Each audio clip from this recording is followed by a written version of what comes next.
On October 8, 2018, the Rocky Mount City Council adopted a resolution recognizing the 40th anniversary of the 1978 sanitation worker strike. The strike revolved around a June 20th event when Mr. Alexander Evans, a sanitation worker with the city, picked up a suit left near a trash can in the Inglewood neighborhood.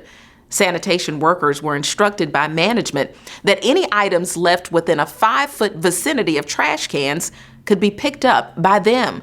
The residents complained to the city, and Mr. Evans returned the suit to his supervisor the following day. But on July 5th, Mr. Evans was suspended by the city and charged with misdemeanor larceny. What followed was the sanitation workers' strike of 1978, which went on from July 10th to September 25th. After 40 years, the city of Rocky Mount apologized to the family of Mr. Alexander Evans and the sanitation workers for actions taken by city government in 1978. And thanks to the Phoenix Historical Society, Mrs. Evans, the sanitation workers, and a host of others, we are finally telling their story.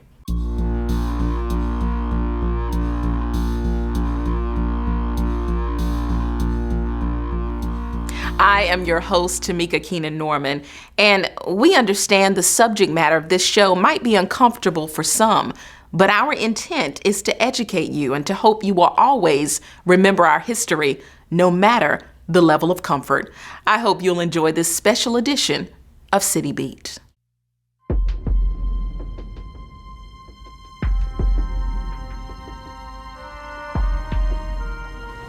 We were married for 50 years. I say he was a good man. He loved to help people. For a while he was quiet, wouldn't talk, very few words. But after we got married, couldn't shut him up. He was a quiet kind of very strong person. We had a very good personal interaction relationship. I'll give you an example. When I was a little smaller and younger, I was a martial artist, and I would teach martial arts in the community where he lived in Bloomer Hill. And some of the parents there, not many, really led by one, who was saying, you know, you're teaching our children violence, you know, martial arts, right? And Alec, who was respected, and this was around 1980, 82, 83. Alec, who hadn't had any martial arts training, he came on the floor and went into a martial arts stance to indicate that he felt this training was good. He split his pants when he went to the training. But this was the kind of person, you know, who, when he saw something that was right, he's gonna find a way to identify with it and support it. And that's what he did. And we would laugh about this all the time. Alex said, God knows, you know, I don't want to use it, but God knows I need it. When we would go to work, we had 3 collectors, and a lot of time we didn't have but 2. So he started the prayer thing on the back of the truck before we went to work, because he knew it troubled me. So that was his way of comforting me, and it worked. Came to know that he was a very humble, very sincere type person. And he struck me as being one who would not create a kind of disturbance unless there was adequate reason. I knew Elliot maybe half of my life. I can describe him as no better friend than Elliot. Elliot and I was church goers. He was a good gospel singer, and I guess all were good talkers. And we were friends. And, you know, real friends I'm talking about. Somebody said, nobody can do like Elliot. He was our friend. That's what it was. After I sort of got over the initial shock of him telling me what had happened, and I thought about it, I could see, as I said, I could see the seriousness on his face about it. You know, I practiced criminal law at the time, and so I heard, and I still do hear many terrible things about crimes and criminal activity. So, but I can always tell somebody who's sort of a novice, and Mr. Evans was certainly a novice. I could tell he was not a criminal. I knew Mr. Evans well. When I worked, he came there maybe about 3 or 4 months after I did, and he was working with me, his team, and we all got to know him, and he always talked to us about the Lord, right? And so we young guys, so we didn't want to hear it, but that's what he always did, and he carried himself in a very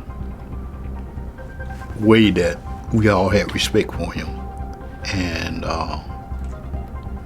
that's why when they said that he stole something, right? None of us believed that, because we knew he wasn't a thief. While many described Alexander Evans as a man of God, after all, his nickname was Alexander Preacher Evans, he was also now depicted as a thief by others. In addition to the suit, Mr. and Mrs. Irvin Pennell complained they were also missing 3 neckties and 2 pairs of trousers. Mr. Evans said he never saw those items. On July 10th, workers didn't begin work on time, demanding a meeting with then city manager Bill Batchelor. On July 11th, workers didn't start until meeting with the city manager and the mayor at the time, Fred Turnage. Workers wanted an apology from the city and for the charges to be dropped. Charges a group called the Concerned Citizens Association said were not brought forth from the alleged victim, but a police officer instead was responsible for Evans' indictment. The workers said at the meeting they were given the understanding that charges would be dropped against Mr. Evans by a certain date. Because I didn't even know anything happened to Mr. Evans. One of the co-workers that worked with me, he was from Tarboro, and he rode with me to come to work. So he told me one day, he said, did you hear what happened to Mr. Evans? I said, no, I haven't heard anything. He said, well, they accused him of stealing, and they suspended him from work. I said, no. I said, how'd they do that, right? And so the next morning, we confronted the supervisors. And basically they told us it wasn't none of our concern. Don't worry about that, right? But I said, well, I told the guys, I said, no, we can't do that. Because Mr. Evans, everybody know Mr. Evans, and none of us even believe that he stole, because the article there in the Telegram from November, he's telling them how he gets stopped from working on the garbage truck and taking and donating to people that didn't have nothing. So there's a great article in November. Then 3 months later, they come back and accuse the man of being a thief. City was always throwing stuff away, good stuff. And they threw with it, whether it worked or not, they put it out. And when he brought that suit home, I said, what did you bring this here for? You should have left it in the trash. He said, tell me, what's wrong with it? I said, looked like somebody been wearing it for years and it looked like it was already in the trash and it need cleaning. You know, like you wear a white shirt and the collar, you wear it so many times and the collar gets dirty back there. That's the way that collar was on that white suit, and it was just messed up. I said, you need to take this back. I said, ain't nobody gonna wear this. And before he could take it back, he came and told me, said, what you do with that suit? I said, it's over there somewhere. And he said, I got to take it back. I said, for what? I said, what they gonna do with it? But anyway, that's the beginning of what was going on. They were setting him up, and everything. So he took the suit back down there, and he was gonna give that suit away to people. He get folks get away, throw out clothes and stuff like he get and get to people that he knew that needed them. That's what he did with them. That's the kind of man he was. He liked to help people. Even though we didn't have much ourselves, but he always saw fit to help somebody else. After failed attempts, the sanitation workers walked off the job July 25, 1978, receiving assistance from groups like the Concerned Citizens Association, led by Reverend Thomas Walker, the NAACP, led by local leader Reverend Elbert Lee, the North Carolina Trade Union Educational League, the African Liberation Support Committee, and the Southern Christian Leadership Conference, led by its local leader, Naomi Green.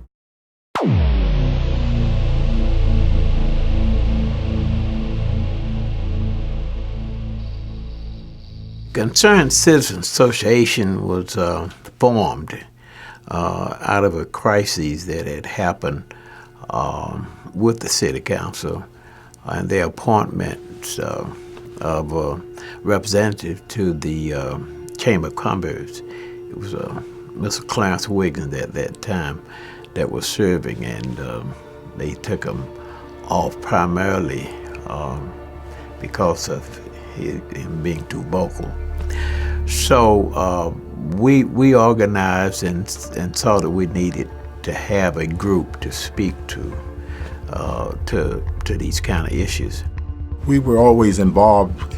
We were involved in various kinds of activities, and since this came to be, there was nothing else for us to do but to respond and to share in that struggle.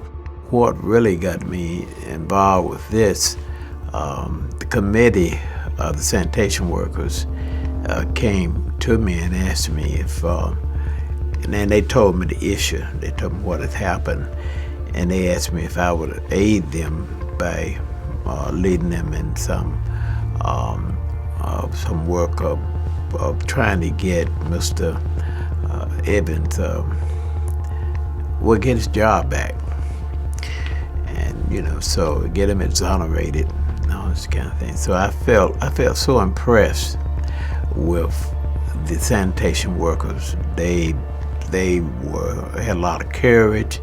They were sincere, but they were also hurting because they knew that they had families to feed, and they were really concerned about it. So I tried to rally the community together, as well as my church, to offer them assistance.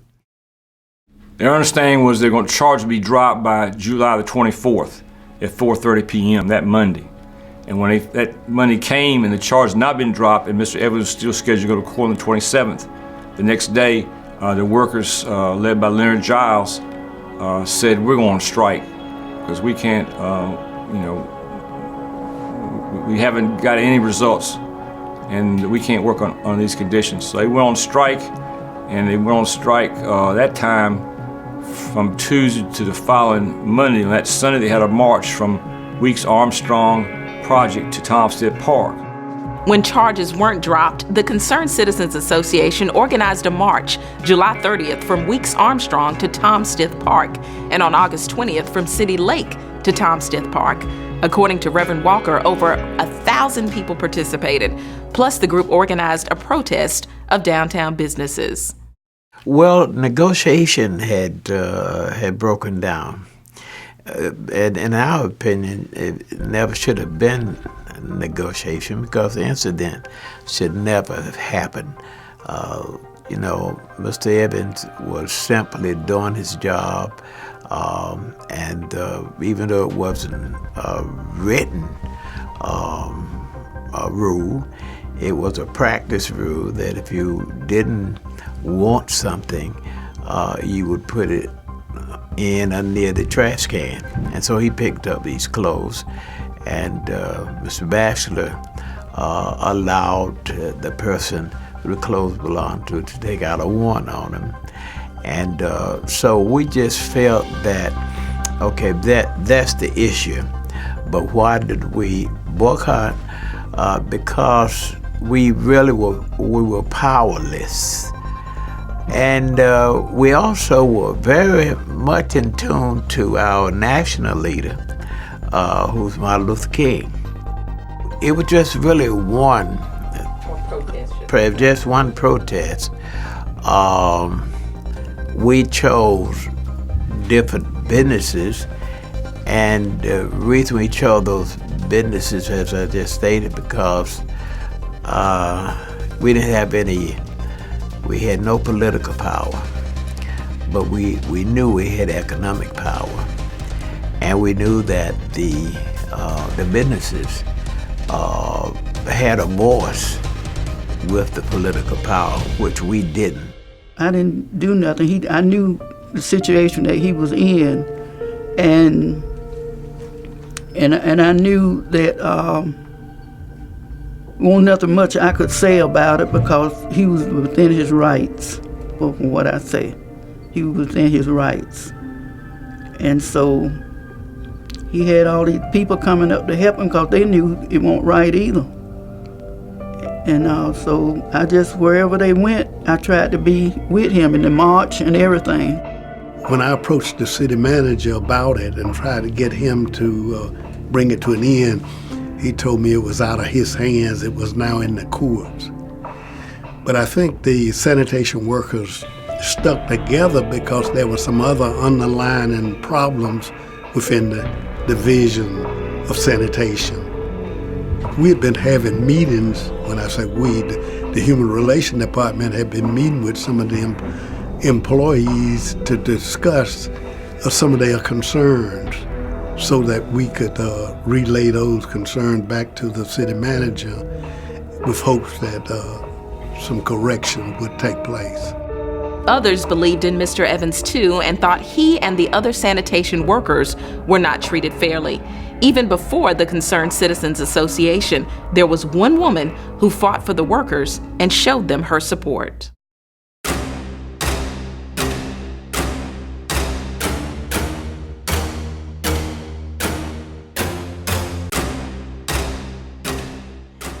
Naomi Green was a civil rights activist. She was a community advocate agency.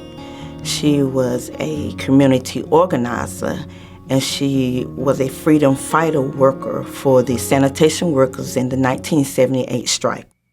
When the strike took place, I was 20 years old, and my thoughts was, I was young, but my thought was, okay, my mom was trying to set a example for her kids to know right from wrong and to do right from wrong, but most of all, learn how to treat people, know how to treat people, as far as from the higher places to the lowest.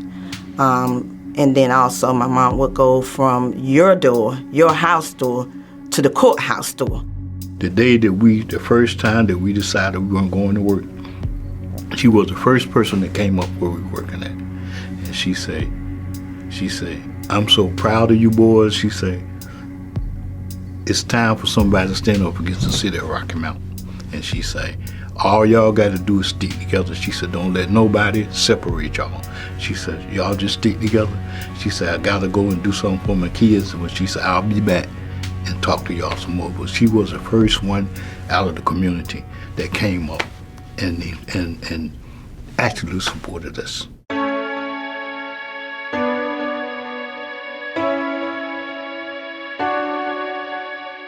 Carter G. Woodson, who indicated that talking about the black church, indicated that the black church was the school, the drama place, the gymnasium. In fact, the black church was sort of the pillar of the community.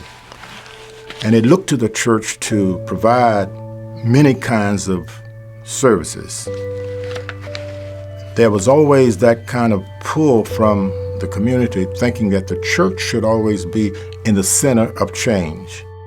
In terms of the church, the Mount Pisgah Presbyterian Church, there was some participation. It was a church where you had predominantly professional people involved.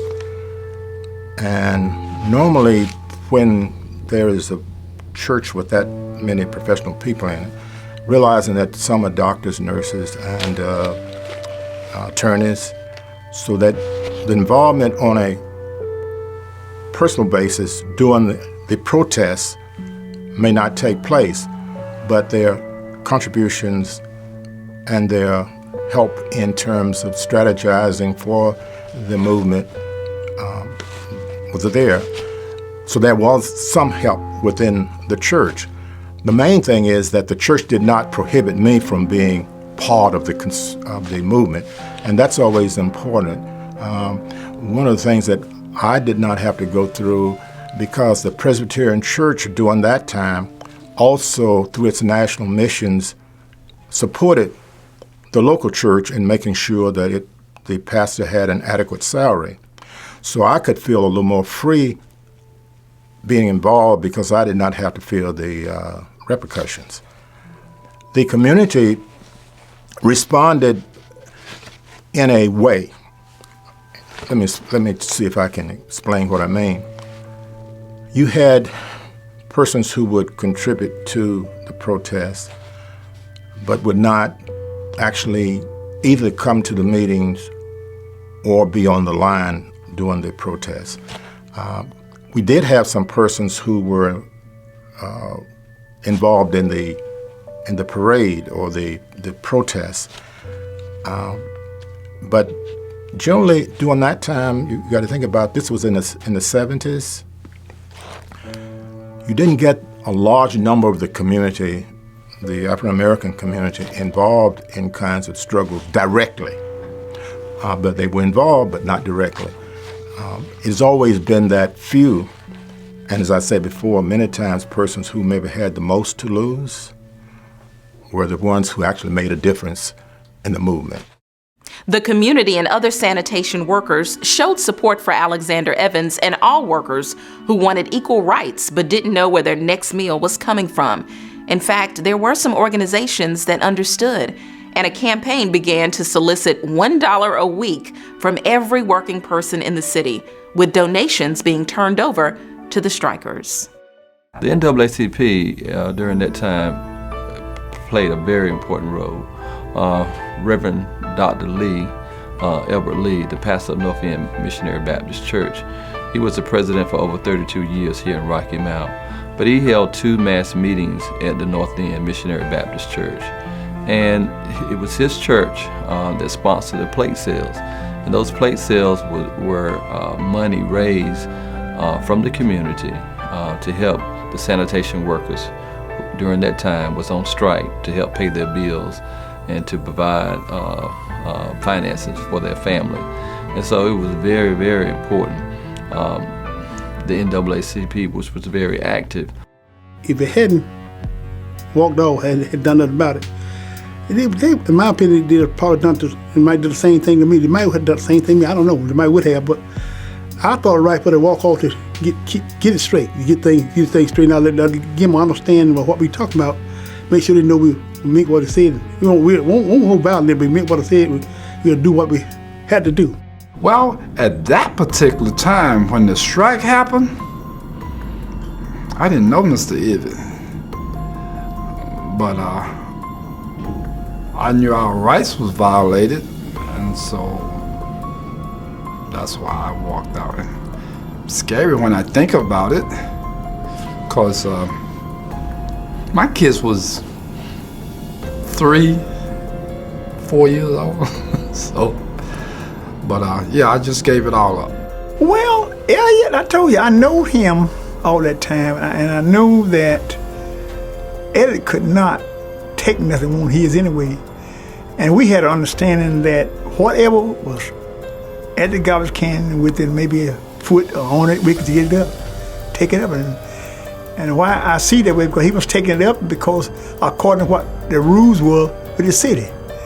And I knew Elliot, if anything come wrong, Elliot wouldn't done it. Elliot was a man that would take stuff, that word ain't take, but get stuff, and he would have it clean or whatever it may be, he would distribute to somebody else. But I feel the real heroes in this whole strike is the young guys that made a sacrifice to clear Mr. Evans' name, and also the community of Rocky Mount, because every time we went out on strike, we didn't get paid, right? And we used to have rallies, and people came out, families came out, and people were giving nickels and dimes and quarters, right, to try to help us, you know. So They are the real heroes because we never could have done it without community support. I wasn't concerned about how my bills was gonna get paid. And they got paid. That was a miracle. I think the city didn't handle it. I think the city could have very easily have compensated the homeowner and then looked into the situation and would have found what they eventually found anyway, that Mr. Evans had not stole that suit. With a strike underway, trash was piling up at residents' homes, and a trial had not yet occurred. Then two attorneys, Quentin Sumner and Antonia Lawrence, came on the scene. Well, I'm Quentin T. Sumner. I am now a senior resident Superior Court judge from Nash County. And at the time, I was a practicing attorney in Rocky Mount. That was in 1978. And I had been licensed in 1975, and so I was newly minted to the practice of law. I was sitting in my office in July of '78, and my secretary came in and said, "These gentlemen need to see you." And of course, I invited them into my office, and it was Alexander Evans, Leonard Giles, I believe, and Rudolph Edmondson, and I think Roosevelt Pittman, and English Edmondson, I believe, were the gentlemen who came to see me. So I thought it was just a routine visit by some people from the community, so I had no idea it had anything to do with the case. But after talking to them, I understood that Mr. Evans had a problem. And oddly enough, Mr. Giles did most of the talking, as I recall. But obviously, at that time, it was very heavy on Mr. Evans's mind that he was involved in a criminal matter, which was something new to him, I could tell just by looking at him. So that's how I got involved. And I didn't know any significance about it at the point other than the fact that it was a case. I was a lawyer and I had a client, potential client. I spoke to Bill Batchelor in those days, and we had a very long conversation, and it was his position, as he said, that, as the paper said, that from the city's standpoint, they felt that they could not intervene. I understand how the criminal process works, and the city was also had an interest in this matter, not just the person the homeowner whose suit had been taken, but the city was involved. And in those days, my trash was not being collected like everybody else's, and I wanted my garbage removed. I spoke to Bill Batchelor, I spoke to the DA, who's a good friend of mine. We were not that close in those days, but through the years we became very good friends. And I spoke to the lead investigator for the city police department, and they all were just adamant that they were not going to dismiss this matter. And being the brash young man I was, and still am today, my position was, I'm going to take you to court. The case was first heard at a preliminary hearing. When Mr. Evans was found guilty in district court, workers once again walked off to protest the ruling and continued on strike until August 31st. Then a successful strategy finally exonerated Mr. Evans. It was what we call a preliminary hearing. And I had discussed this with him and told him that I did not think our prospects at that particular point in the process were going to be very good. I knew the judge who was going to hear the preliminary matter, and it's nothing more than a forecast what the state believed the evidence was. And I didn't want to do it, but I felt I had to do it to him. I had to get him accustomed to being in court, speaking in front of a judge and other people. So I went ahead, against my better judgment, mind you, and I allowed him to go to the preliminary hearing. I put him on at the preliminary hearing, and the judge at that point could have, after hearing the evidence from the state, which was a forecast of what they had, and my forecast of what my defense would be able to make the judge make a determination that he could dismiss the case at that point. But I was not looking for that. I think Mr. Evans was looking for that, but I was not. I practiced law, as I said, and I knew the judges, and I knew the propensity for what things they could do and what they were not going to do. And the judge we had was not going to do that. There was no way in the world he was going to dismiss that case at that point. And so I didn't reveal all of my strategy at that point. I really wanted to see what the state had at that point, basically. So it's really like a fishing expedition for both the state and for the defendant. It's a cat and mouse game at that point.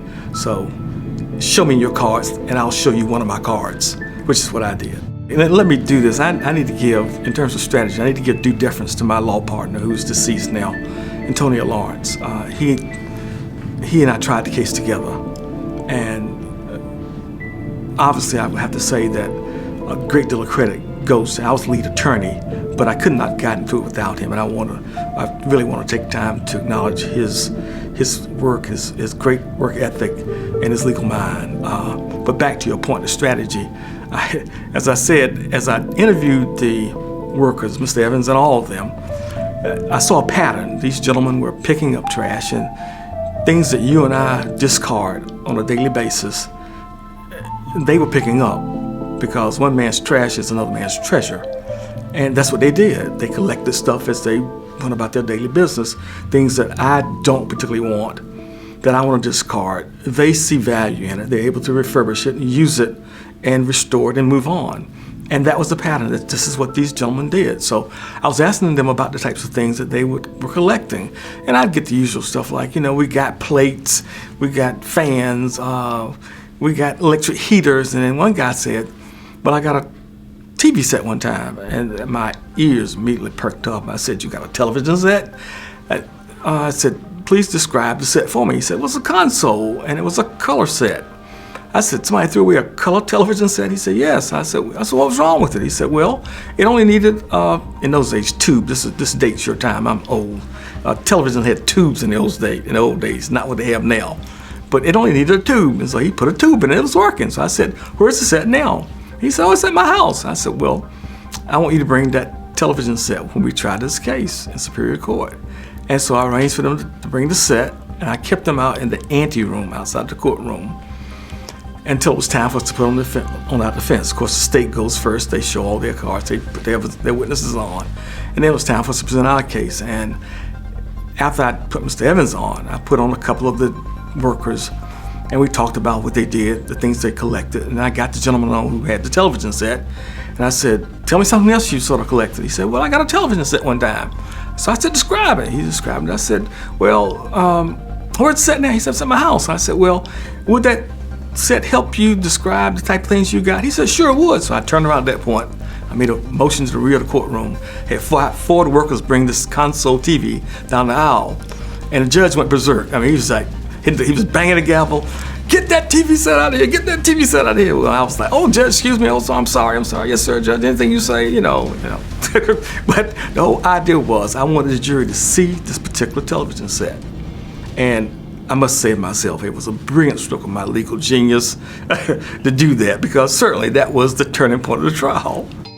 Mr. Evans, as all of the sanitation workers, were black, but they had no record of any of the employees, not only Mr. Evans, ever taking anything from the home in which they were serving.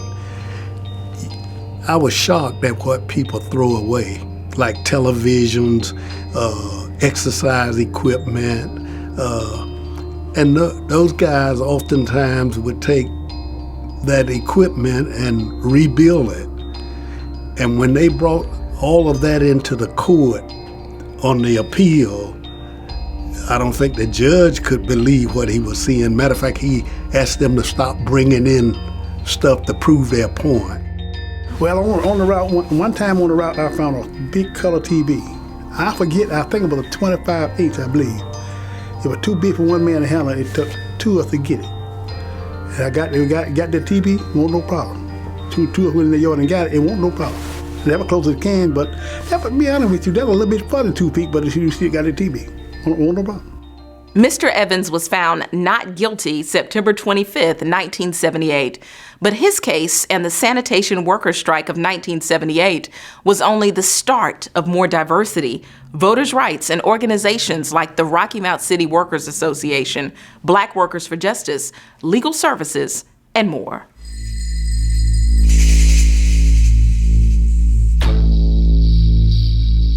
One of the things that was put out in this press statement on August 30th when the strike ended was the unfair voting system here in Rocky Mount, electing city council, where the people from various wards, it was not, they didn't have proportional representation for the African American community, which was over 40% of the population. They had a system where most all the African Americans were in one ward, and then the whole city voters get to vote on who's going to represent that ward, not just the people in that ward.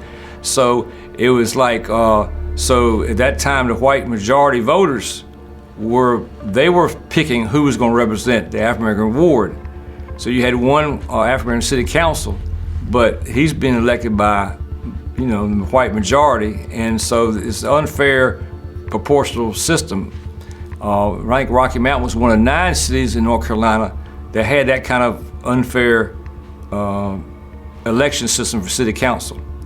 So it was put out then on August the 30th, 1978, that the struggle is not over, it's just beginning. And they were wanting to struggle to change the way Rocky Mount elected city council.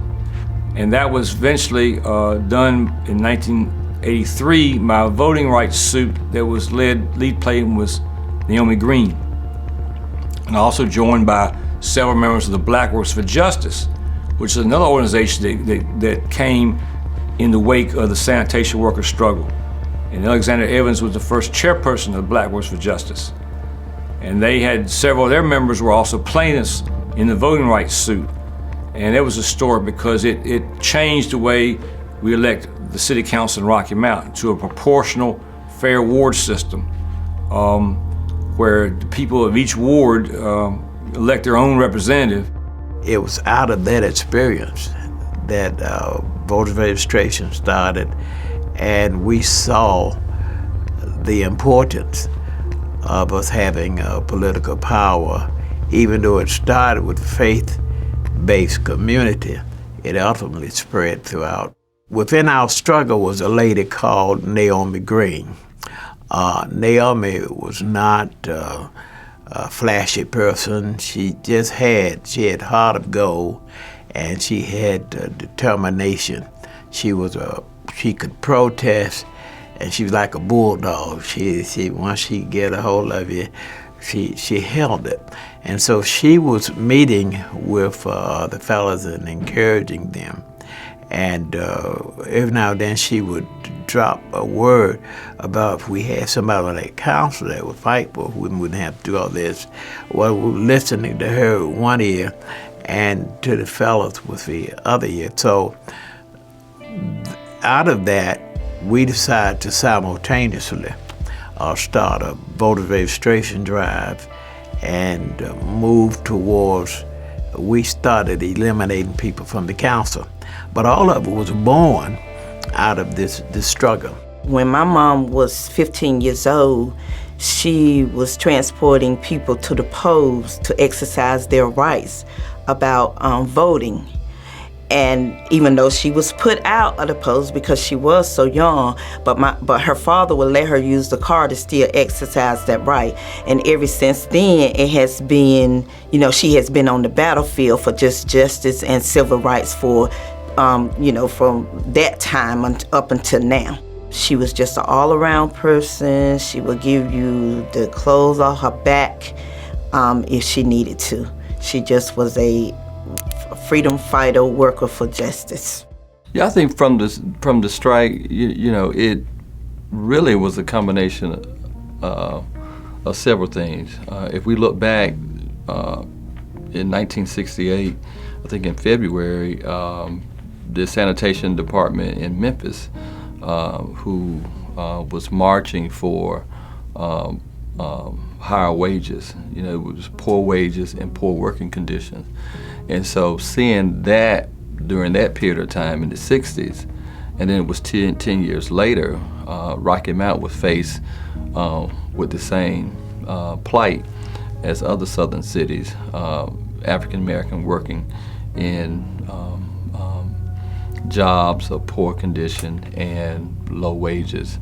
And so we can see it coming to full circle. And so from that strike, I think the people continued to galvanize and demanded the city that we would go to a ward system, and that they have representation, that the city of Rocky Mount would have representation that mirrors the demographics of Rocky Mount. And I think that was in, I forgot what month, but it was in 78. It might have been in January of 1978 that Ms. Hawkins Esmeralda Hawkins approached the city council and said that, we have an at-large system and we only have one African American, which was Reverend Dudley, on the city council, and that this city should go to a ward system, that we will have more African Americans to represent the city on the board. And so I think those things all played a part in the strike and working for better working conditions and quality of life for the citizens here at Rocky Mount. During the 78 strike, is my understanding, I came down in 81, but during the 78 strike, which I researched and I talked to Ellick and a number of other workers who were there at that time, there was an at-large voting system here, which meant that people who ran for city council supposedly became ward representatives, the council. However, they were voted at large. That meant, that if because of the racism in North Carolina as a part of Jim Crow in the South, they were able to identify a black person who they would elect, who they felt was acceptable to their general direction or policy. But there will always be a white majority.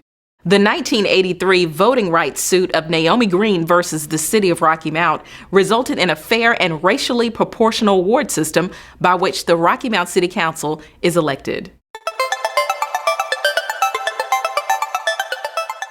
The purpose of the Rocky Mount City Workers was to organize so that we can have a better voice within the community and within our city.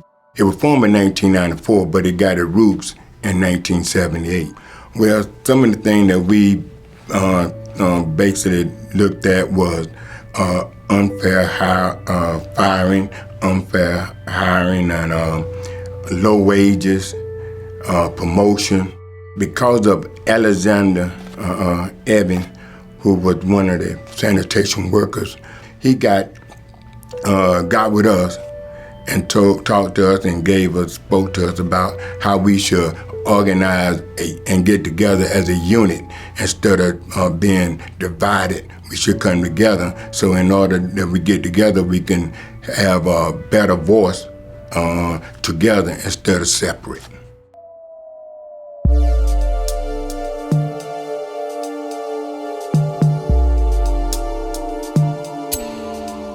Well, Black Workers for Justice began this development in 1981. It developed out of a struggle at the Kmart store in Rocky Mount. 3 women, African American women in particular, had been wrongly fired and wrongly treated leading up to their firing. The issue of job discrimination and other forms of mistreatment has existed, throughout North Carolina, throughout the South in particular, particularly the racial aspect of it because of the history of Jim Crow in the South. And so the mindset of the employer-employee relationship was also shaped by that history. However, the anti-labor laws, lack of agencies, effective agencies like the Equal Employment Opportunity Commission. I don't know if the Human Rights Commission was even set up in '78 in Rocky Mount. I'm not sure. It could have been. So the lack of these bodies to begin to at least express the harm that workers were experiencing at work, they didn't exist. So the actions of the sanitation workers workers who probably until Dr. King's struggle in 1968 in Memphis were always taught to view themselves as being, unimportant, or society has viewed them as, well, if you don't like it, you should get another job, or you should get a higher degree of education so you can move out of this situation. But they had they valued themselves. They had some dignity. Legal Services with Sue Perry had a important role in the voting rights struggle here, and had an important role with working with Bloomer Hill and working with Alexander Evans. And there was, efforts, to expand what happened in Rocky Mount to other parts of eastern North Carolina. I would like to share with you what a person from the Historical Society, in summing up what may have taken place, and I'd like to read it if it's okay. The 1978 Rocky Mount sanitation workers' strike set the foundation for modern labor and civil rights organizing in Rocky Mount, signaling a shift in how the labor movement functioned in North Carolina and the southeastern United States. The strike highlighted a winning strategy for labor activists, negotiating without a collective bargaining agreement through grassroots organizing, linking labor rights to civil rights, and rallying community support that influenced future labor organizations and organizing organizations in North Carolina, including the 1981 Kmart workers' struggle in Rocky Mount. So from that conclusion that was drawn by the persons who had pulled together the facts and figures of the 1978 sanitation strike, indicated that it made various kinds of inroads into that which led to a successful struggle for the Kmart workers in Rocky Mount in 1981, which was just about 3 years later.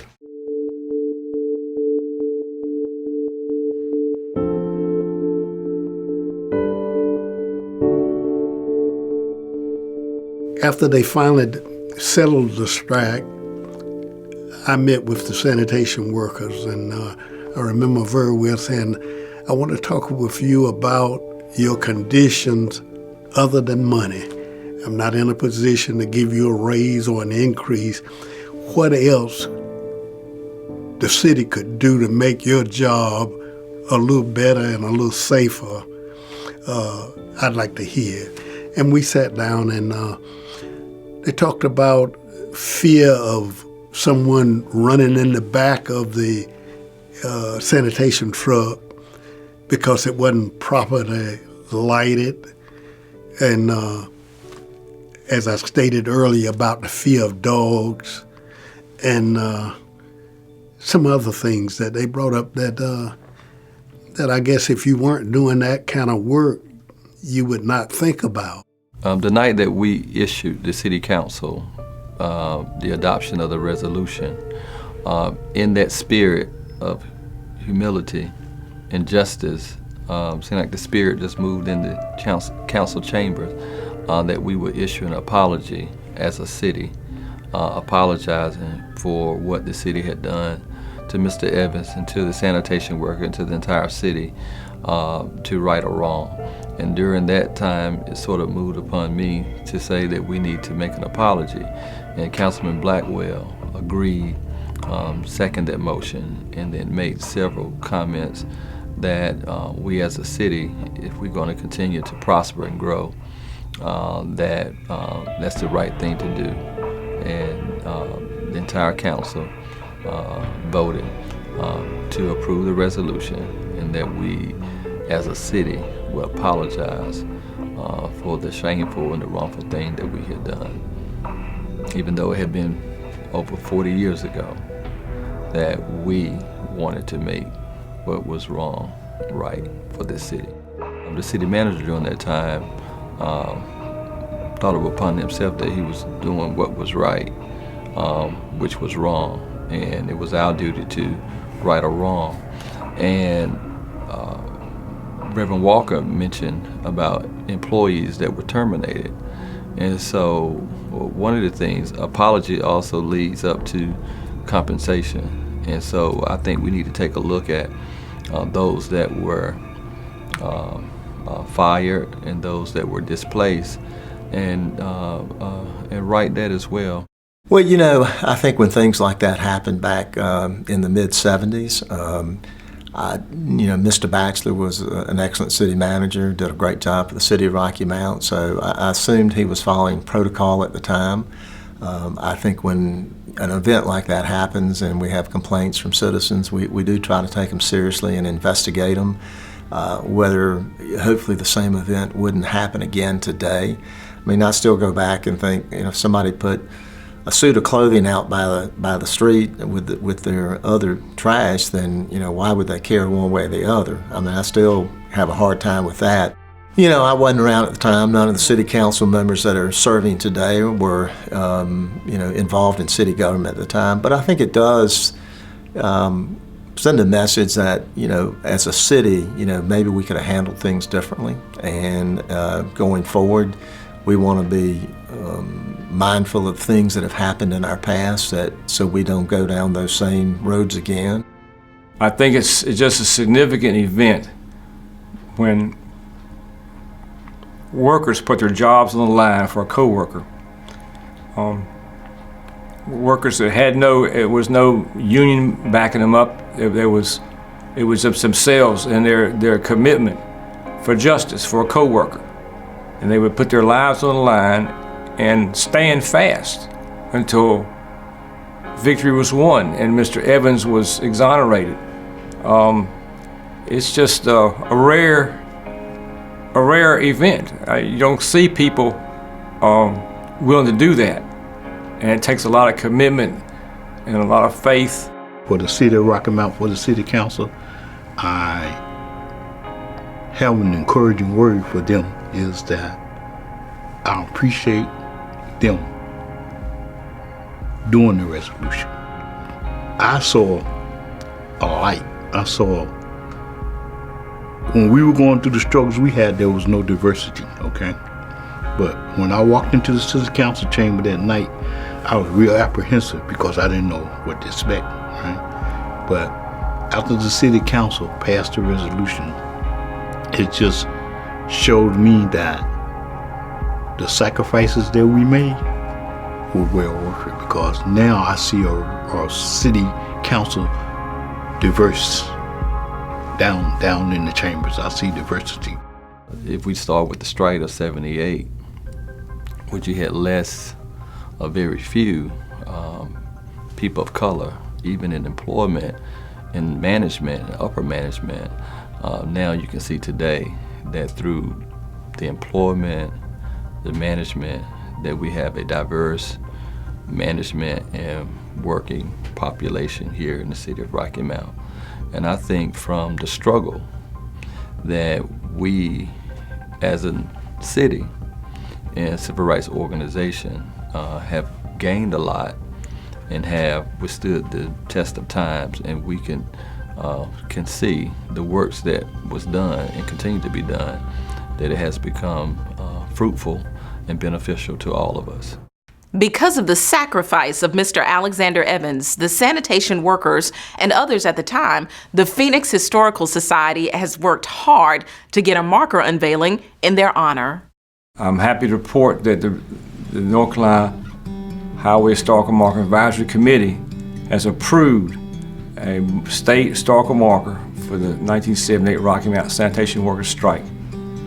And it will be located on Atlantic Avenue at the corner of Spruce Street and Atlantic, where the sanitation department was at the time of the strike. And also across the street from Thompson Park, where the rallies took place, and also across the street from the Martin Luther King marker that's there now. He went to the city And he knew that the Lord sent him there, because ain't no way in the world he would have worked at that place, because he was what you call a clean man. He didn't even like to get his hands dirty. And working on cars was out of the question. You know, I really hadn't thought about this case in over 30-some years. It was only to Mr. Wren, Jim Wren, had brought it to my attention. I'd really forgotten about it. And as I reflected on my role, Mr. Evans's role, and the other men involved in it, it took on a heightened sense of importance. I didn't see it at the moment. You know how you live the moment and you don't understand really what's going on. But in reflection, I see the importance of it and the significance of it.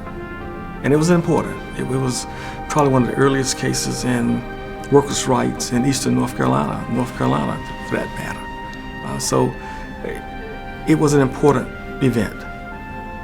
And I downplay my part in it. Mr. Evans and the workers deserve all the credit. But the thing about it, why can't we get together and do these things together? You know, I appreciate guys like y'all coming by.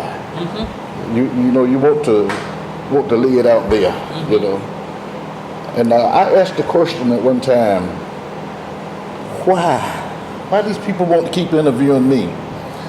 And then I thought about it. I said, it could be helpful to somebody else down. And here I am talking about helping people. You know? If somebody run into the cramp that I run into, by you all writing this stuff, it might be able to, they might can get something from that would help them in this day and time. That's the idea. You sure are. So I can see it, you know, now, and I can appreciate you doing that, because I like that song that somebody wrote. Don't know who wrote it, but they said, if I can't help somebody along the way, that's the question. I say, what good am I?